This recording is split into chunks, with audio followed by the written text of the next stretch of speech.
adalah lisan saya. Lisan saya ketika saya menyampaikan tentang ilmu saya. Jadi betul-betul definitif. Ya, di situ di dalam dakwaan itu sama sekali tidak ditunjukkan ya, dinyatakan di mana saya melakukan manipulasi. Yang dipakai ya, yang dipakai itu adalah lisan saya, lisan udah jelas. Jadi itu pasal itu tentang gambar. Pasal yang betul-betul sangat sembarangan tentang begitu ya. Itu. Ya, memang bahan yang laporan kami adalah 3235 ITE dan kemudian 433, 434 yang KUHP baru juga. Kalau dulu 310, 311. Memang sudah sesuai dengan laporan kami dan kami juga mengapresiasi sekali penuntut umum dakwaannya sangat komprehensif yang menurut kami juga sudah mewakili kepentingan Pak Jokowi. Jadi mudah-mudahan pembuktiannya juga nanti bisa maksimal sehingga cepat nanti kita mendapatkan keputusan yang bisa berkekuatan hukum tetap.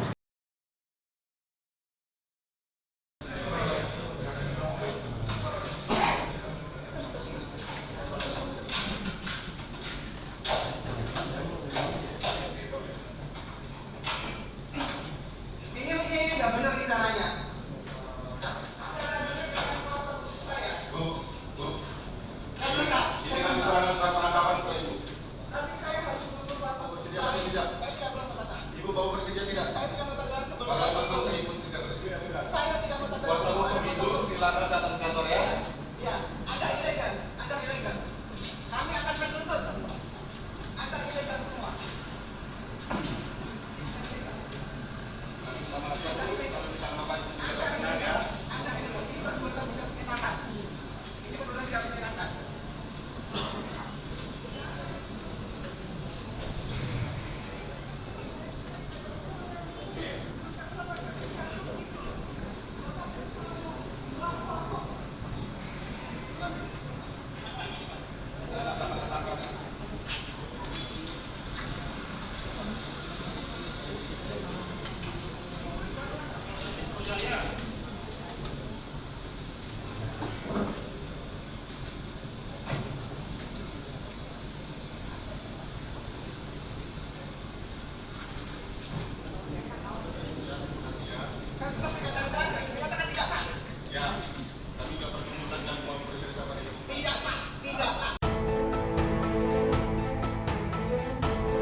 Sidang pra-peradilan Roy Suryo Selasa pagi, Polda Metro Jaya dan Kejari Jakarta Selatan sebagai termohon memberikan jawaban.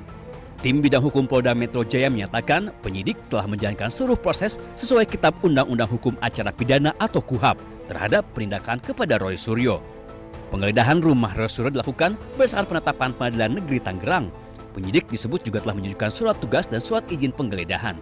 Atas dasar tersebut, kuasa hukum Polda Metro Jaya meminta hakim menolak seluruh permohonan pra-peradilan yang diajukan Roy Suryo.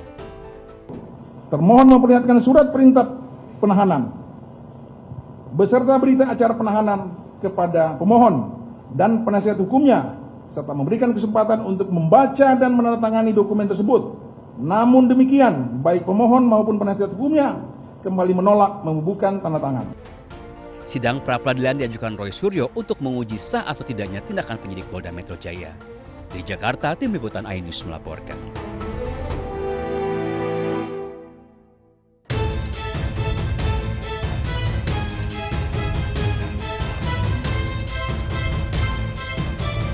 Warga Paris, Prancis memadati Kanal Saint-Martin di tengah melonjaknya suhu hingga 37 derajat Celcius.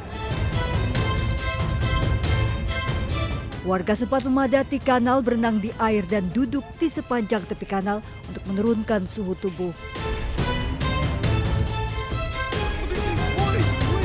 Kericuhan terjadi di berbagai toko di Prancis.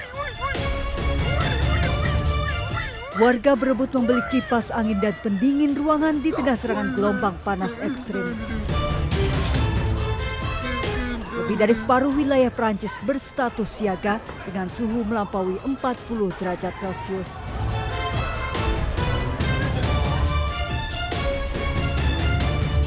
Akibat serangan gelombang panas ekstrim, warga Leipzig, Jerman frustasi. Suhu ekstrim pecahkan rekor hingga 41 derajat Celcius. Bahkan suhu panas membuat lapisan jalur tram meleleh. Kondisi ini membuat transportasi terganggu. Material ini memanas dan mengalir ke beberapa bagian rel dan jalan raya. Gangguan ini memaksa layanan tram di berbagai kota dihentikan.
Tim penyelamat dikerahkan mencari para korban di reruntuhan Gedung Vista Mar Venezuela pada hari Minggu waktu setempat.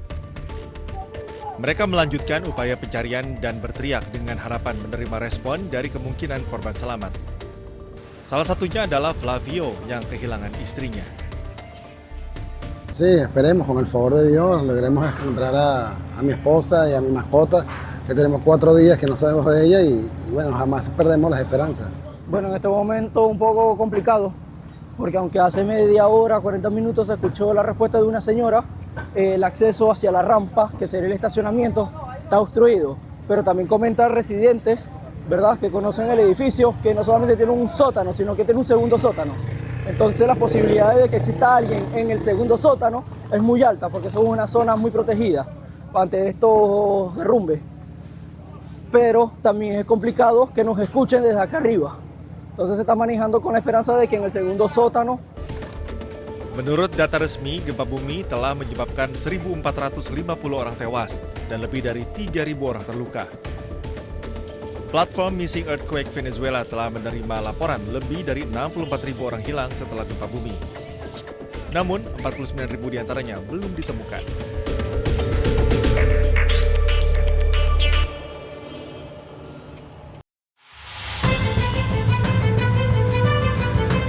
Komando Pusat Amerika Serikat atau CENTCOM merilis rekaman serangan jet tempur Angkatan Laut dan Angkatan Udara Amerika Serikat terhadap sejumlah situs militer Iran di sekitar Selat Hormuz.